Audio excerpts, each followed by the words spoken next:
கீழடியில அந்த ஆய்வு பற்றி நீங்க ஒரு அறிக்கை சப்மிட் பண்ணீங்க. ஆமா. அது அறிக்கை இன்னும் வெளியான மாரி தெரியல. இல்ல. அது இன்னும் வரல. குடுத்து 2 ஆண்டுகள் ஆகிவிட்டது ஆய்வறிக்கை. அது வந்து வெளியிடணும். வெளியிடுறது என்னுடைய கடமை வந்து ஆய்வறிக்கையை தயாரித்து கொடுப்பது. நான் கொடுத்து விட்டேன். அது முழுமையான தரவுகள கொண்டிருக்கு. இது இந்த இடம் எவ்வாறு கண்டுபிடிக்கப்பட்டது? என்னென்ன முறையில் அகழாய்வு நாங்கள் செஞ்சோம்? அங்கே என்னென்ன பொருட்கள் கிடைத்துள்ளன?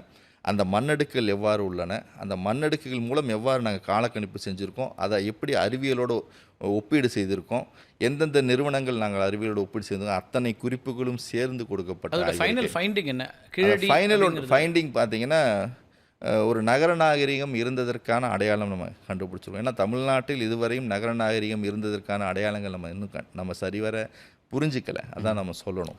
இந்த ஃபைண்டிங்ஸை வெளியிடுவதில் ஏன் இவ்வளவு தாமதம்? இப்போ ஃபைண்டிங்ஸை வெளியிடணும். அது வந்து மக்களுக்காக செய்யப்பட்ட சேவை பணியை தவிர இது வந்து யாருக்கும் பொதுவானது கிடையாது. நான் ஒரு ஆய்வாளன். ஆமாம். என்னுடைய ஆய்வை வந்து விமர்சனம் செய்வதற்கு 1000 பேருக்கு உரிமை உண்டு. என்னுடைய நீ தகுதி உள்ளதா இல்லையான்னு செய்வதற்கு யாருக்கும் உரிமை கிடையாது. அது மேலே ஒரு முடிவு எடுக்கக்கூடிய ஒருத்தருக்கு தென்னிந்தியாவை எவ்வளோ தூரம் தெரியும், இல்லை தமிழ்நாட்டை எவ்வளோ? அது தென்னிந்தியாவை தெரிஞ்சவர் தான் நீங்கள் கொடுக்கணும். தென்னிந்தியாவை தெரியாத கொடுத்தீங்கன்னா அதை பற்றி ஒன்றுமே தெரியாது அவருக்கு. ஏன்னா என்னை வந்து அயோத்தியா எக்ஸ்கவேஷனை போய் பார்த்துட்டு சொன்னால் எனக்கு தெரியாது. நான் பண்ணலை. ஆய்வு பண்ணவர்களுக்கு தான் அதனுடைய அனுபவம் தெரியும். ஓகே.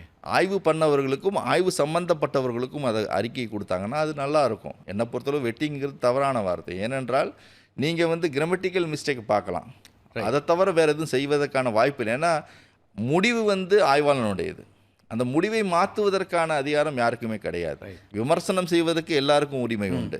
ஆனால் அது வெளியிட்டா மட்டும்தான் விமர்சனம் செய்ய முடியும். வெளியிட்டா தான் விமர்சிக்க முடியும். அதற்கு முன்னால் ஏன் காலம் தாழ்த்துகிறார்கள் என்பதற்கு பதில் இந்திய தொழில் ஆய்வுத்துறை தான் பதில் சொல்லணும்.